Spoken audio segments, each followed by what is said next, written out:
الفيلم لو عجبكم هنعرف من تعليقاتكم واشتراكاتكم، وأكيد وقتها هننزل لكم أفلام أكتر هتعجبكم.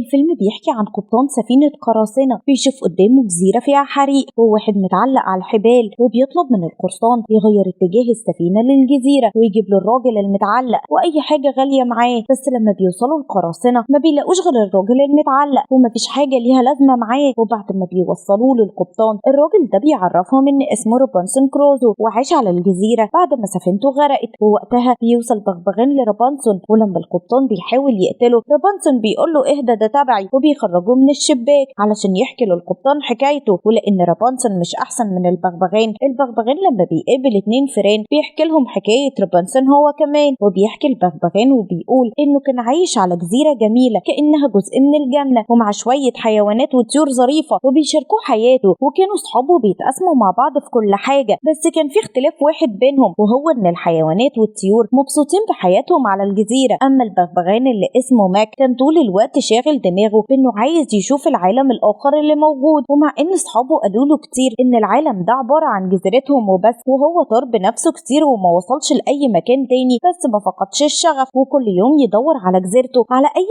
دليل، لحد ما في يوم ربنا كرمه ولقى خاتم بشري وراح لاصحابه وقال لهم ان هو ده دليل وجود العالم الاخر. لكن هم قالوا له اركن على جنب، ده اكيد جه من البحر. ووقت ما كان ماك بائس ويائس وبيحلم يشوف العالم كان في مركب ماشيه في نص الميه موجود عليها روبنسون كروزو وكلبه أنزلي. وريبونسون كان بائس ويائس برضه بس من دوار البحر، وكل القراصنة بيتريقوا عليه وبيقولوا له يا كيوت. بس رغم كده ريبونسون مهتمش بكلامهم وقال لأنزلي إنهم اتفقوا يعدوا البحر وهيعدوه. في الوقت ده كان في قطتين مفترسين عايزين ياكلوا، وأول ما شافوا فرخة القط راح ياخدها، بس أنزلي وقفه وضربه. ولما حاولت القطة ماي تلحق الفرخة ريبونسون مسكها ورماها هي والقط في أبو السفينة. والقطة ماي كان باين عليها متشردة وشرسة وحلفت ما هي سايبة ريبونسون. وقتها حصلت عاصفة جامدة جدا في البحر والمركب بقت بتتمرجح يمين وشمال، والبحارة ما قدروش يسيطروا عليها لدرجة ان ريبونسون وكلبه كانوا هيقعوا في المية. ولما ربنا كرمهم ولحقوا نفسهم وقعوا في الأب، وساعتها قالوا يا ريتنا غرقنا، وده لان ماي طلعت لهم وضربتهم العلقة التمام وهربت بعدها. في الوقت ده كانوا الحيوانات اللي على الجزيرة بردانين فاتجمعوا مع بعض واخدوا اكلهم وجروا على كهف وناموا فيه لحد ما صحوا على صوت عالي. ولما بصوا من الكهف ما شافوش اي حاجه فرجعوا ناموا تاني وقالوا الصباح رباح. وتاني يوم نزلوا بقى يدوروا على سبب الصوت وشافوا المفاجاه مركب خابطه في الجزيره ومتكسره. ووقت ما الحيوانات والطيور خافوا من المنظر ماك قال بس هو ده دليل وجود العالم الاخر، وطار بسرعه للمركب واتفرج عليها. بس بدا يخاف لما لقى ريبونسون وانزلي خارجين من الابو، وساعتها استخبى وقال يراقب من بعيد. اما ريبونسون لما ملقاش حد من البحاره عرف انهم باعوه هربوا، بس ناسا ندلتهم اول ما شاف الجزيره واخد كلبه في برميل وراح على هناك. وقتها الحيوانات والطيور شافوه وافتكروه وحش بحري جاي ياكلهم، وفعلا بداوا يخبطوا ويرزعوا لحد ما خوفوه. ولما راح لهم ماكو ووقفهم لقى ريبونسون اخد كلبه وبرميله ورجع للمركب تاني. وقتها ماكو اقترح على اصحابه يراقبوه ومحدش فيهم يظهر على الشاطئ. وبالليل الحيوانات صحوا من النوم لقوا سكراب الرايق واقف عند الشاطئ وبياكل، وماك واقف فوق المركب بيراقب ريبونسون. وطبعا ساعتها ريبونسون حس بيهم، ولما لقاهم حيوانات فهم انه كان مغفل واتضحك عليه. وتاني يوم رجع للجزيرة وبدأ يجمع الحاجات اللي هيحتاجها علشان يقدر يعيش. والحيوانات لما شافوه افتكروه بيستولى على جزيرتهم، وهم مشغولين وبيفكروا كانوا القطتين المفترسين وصلوا للجزيرة وواقفين بعيد من غير ما حد ياخد باله. والقط كان جعان وعايز يفترس اي حيوان،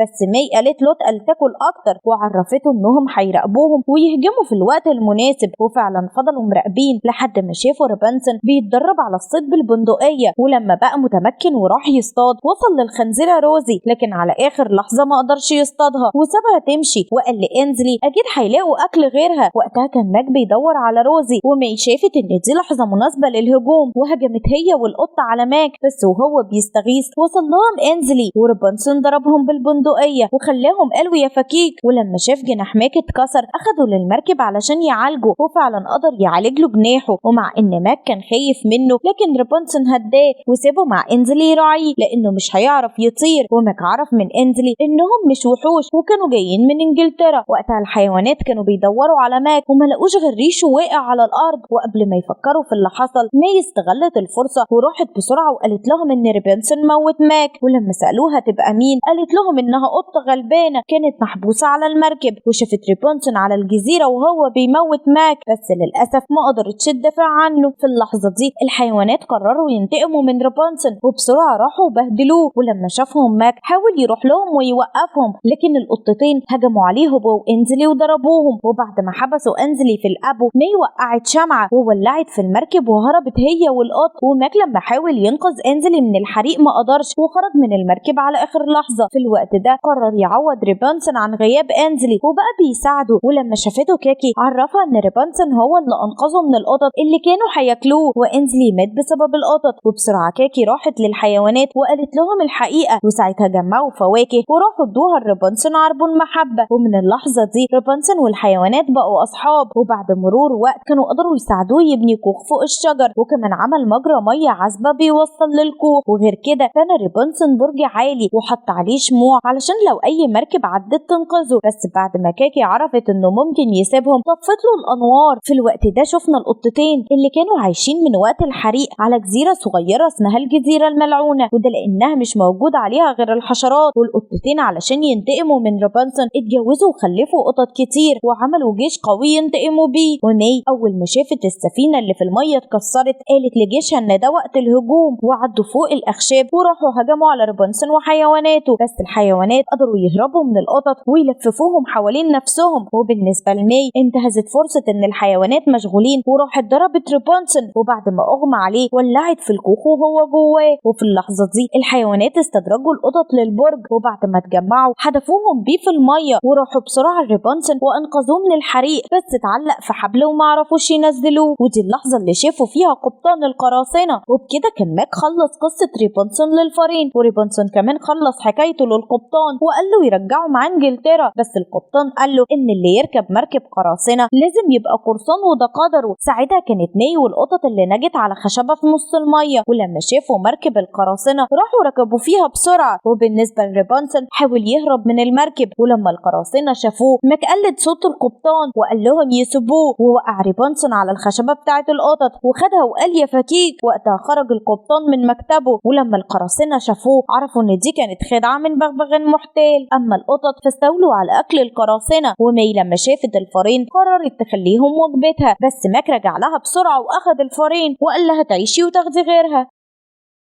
وبكده بيكون خلص فيلم النهاردة، ونحب نعرف رأيكم في الكومنتات، وما تنسوش اللايك للفيديو والاشتراك في القناة، وياريت تكتبوا لنا اقتراحاتكم لأفلام جديدة.